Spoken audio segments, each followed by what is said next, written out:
It's hard to believe that a week ago I just slugged it out at the LA Marathon. And now here I am ready to run another race. Have you ever ran back-to-back races? Welcome back to my channel, and this vlog is about me running the Reaching for the Cure 10K a week after the LA Marathon. Because I had placed in my age group at last year's race, I got a free entry into this year's race.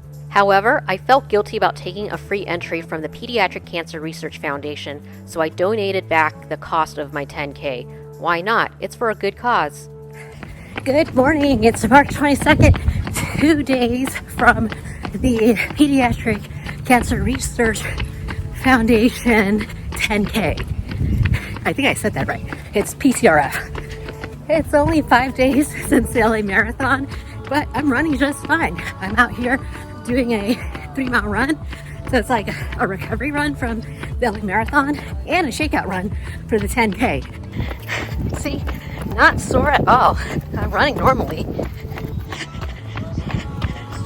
Looks like my recovery is coming along nicely. I'll have the legs to run the 10K. Here we go with the Flatlay. The forecast says it's going to be a little chilly on Sunday morning, so I got my arm sleeves there. I may or may not put them on. I haven't decided yet. It's only going to be in the 50s, so that's actually going to be nice running weather. I'm going to take this chargeable before the horn goes off, and then I'm going to run with my Vapor Fly 2s. Not much in terms of gear that I need for a 10K, because after all, it's a 10K, unlike a full marathon.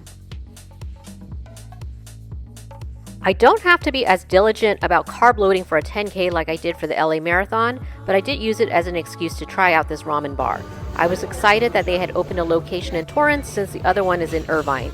Ironically, that's where the Reaching for the Cure 10K is located.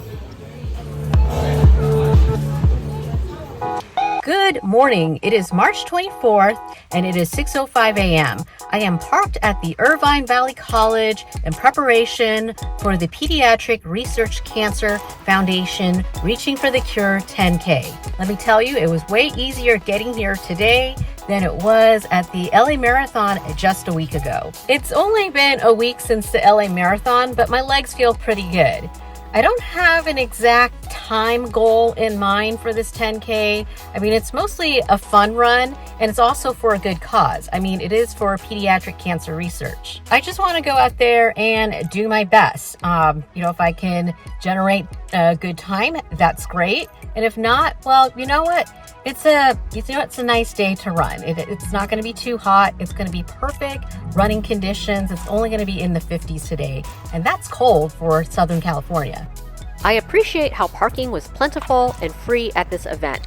I had to pay for parking at Surf City Marathon and for LA Marathon. So I got here early so I can pick up my bib, my shirt, and any of the race goodies. Too bad the dog wasn't included as part of the race packet. He's so tiny, I could have stuck him in my running belt. Well, that was easy. Got my bib and my shirt, and it's not even 6:30 yet. I've been running this event every year since 2019, even in 2020 and 2021 when they had a virtual option due to the pandemic. They're warming up the half marathon crowd, but I think I'm going to join them because I am a little chilly. My race doesn't start for another 45 minutes. Keep those lungs filled up. Keep going, keep going. Good. All right. Now the fun part. I want you to turn to somebody. For a local race, it's well organized, so it makes it enjoyable to run it every year. To raising more funds for pediatric cancer research. And we couldn't do it without all of you. It truly takes a village. Then it was time to check in my gear and get ready to see the half marathoners off. The 10K was going to start 15 minutes after that.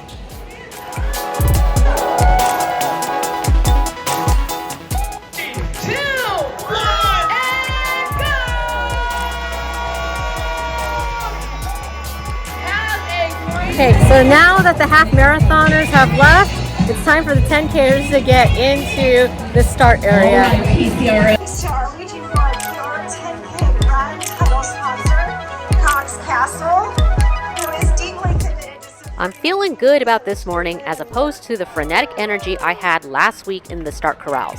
They had some pediatric cancer survivors counting us down for the send-off. 8, 7, 6, 5, 4, 3, 2, 1.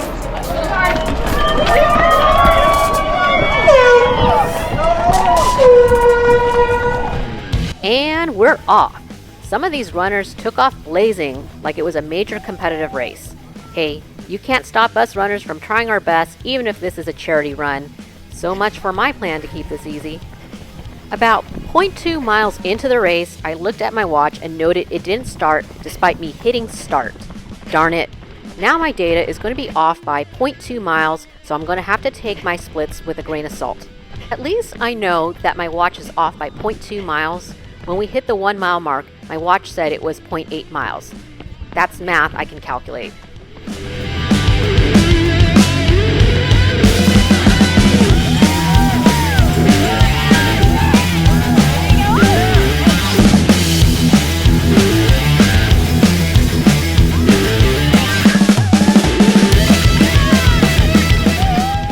The course takes us along the popular running routes in the Woodbridge area of Irvine. However, it is a lot of ups and downs, so this was not a flat course.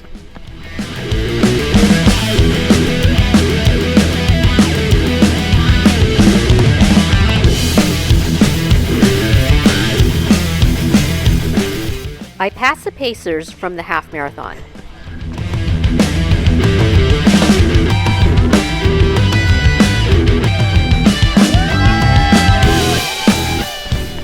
Before I knew it, we were almost halfway through the race, and I'm still feeling good despite having had gone up a lot of inclines. As you can see, there were plenty of support on the course. I took some sips of water despite it not being cold, just out of habit from fueling during a full marathon.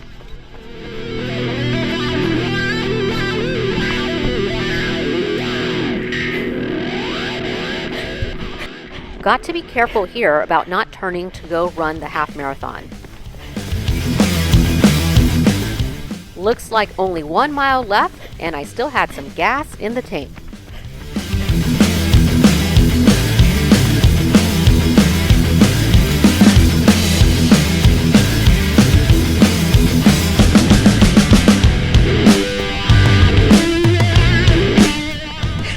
Okay, only 0.2 miles left to the finish, and there's plenty of space for me to get a good photo finish by the photographers. Now here is where it gets confusing as I made the last turn.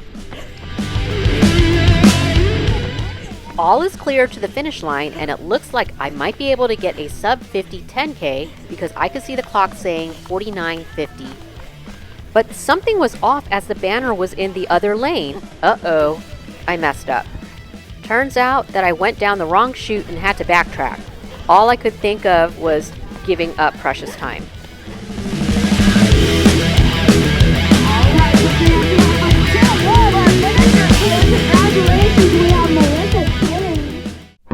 I was so frustrated at myself for going down the wrong chute and possibly finishing off the podium since I saw another female runner about my age cross the finish line just a second ahead of me.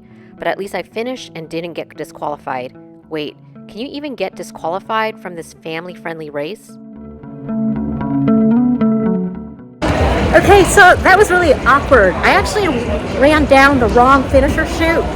I was supposed to go down the other lane, and I somehow ended up in a different lane, and then I had to backtrack, and so I think I lost maybe 10 or 15 seconds. So we're gonna go see what my official results were. It took a while for the results to come online, so I was in suspense for about 10 minutes over whether my chip had registered. Okay, so I got my results. My official result is 50:29, and I would have gotten second in my age group if I didn't go down the wrong chute. Here's the data, and remember, I'm off by 0.2 miles because of my watch not starting properly. My splits were consistent, and I'm happy that I was able to generate that much speed after a marathon. All I can deduce is that had I gone down the correct chute, I might have finished between 49:50 and 50:08 since the woman who finished ahead of me had a chip time of 50:08 for a second place age group finish. I had given up a significant buffer with the backtracking, and that was a facepalm moment. No time to beat myself up. I was reminded of the greater purpose for running as I watched some of the other runners crossing the finish line. 26th annual. It's official. I hung on for an age group award. A podium finish is still a podium finish. All right, third place, my age group. I really had to scramble there in the end. After going for what was equivalent to a tempo session, my calves reminded me that I was still in recovery mode from the LA Marathon. Good thing for the free stretching session to expedite my recovery. All right, and I'm most excited over this. Ta-da! I get sandals. That's right. I got a voucher to go towards the purchase of some UFOS recovery sandals. Now time to test drive one before putting my order online. I feel like Cinderella fitting into her glass slipper. Hey, Disneyland is nearby. Another productive day of running, as it was supporting a worthy cause and proving to myself that I'm recovering well after the LA Marathon. Even if I hadn't made a podium finish, I wasn't going to scratch this off as a bad day. How could you, with all of this positive energy around? Oh shoot, and I'm lost in the parking lot trying to find my car. That just seems to be the theme for today. Getting lost, going down the wrong lane. Actually, wait, I think my car's over the next lane. Yeah. Well, what a scramble there in the end. I think I could have definitely gotten a better time if I didn't go down the wrong chute. I think I lost maybe about 15 to 20 seconds as I had to, look at the people at the finish line and go like, where am I supposed to go? Am I supposed to jump the gate? Where am I supposed to go? And so I had to turn around, ran maybe about 20 yards or something, and then turn back around. Still, it was a good day. Just placing in my age group, anytime you can place in your age group, it's a good day. So it didn't really matter the time. At least I know I had a buffer going into the finish. So what a way to end the last chaotic few months of running, starting back in December with CIM, and then February with Surf City, and then just last week at LA Marathon, and we got this here, the 10K today. So I feel like I ended this winter/early spring running season on a high note. It didn't go great these last few months, but today I feel like I redeemed myself. So now I'm going to spend the next several weeks resting up, and then I'm hoping to run a half marathon in June. And then after that, get back to trying to qualify for Boston, hopefully this fall. Just like how I had gotten lost at today's 10K, I felt like my race performances were lost in the last few months. However, after being around a supportive environment today and running for a cause greater than myself, I found my motivation and drive to once again pursue a BQ.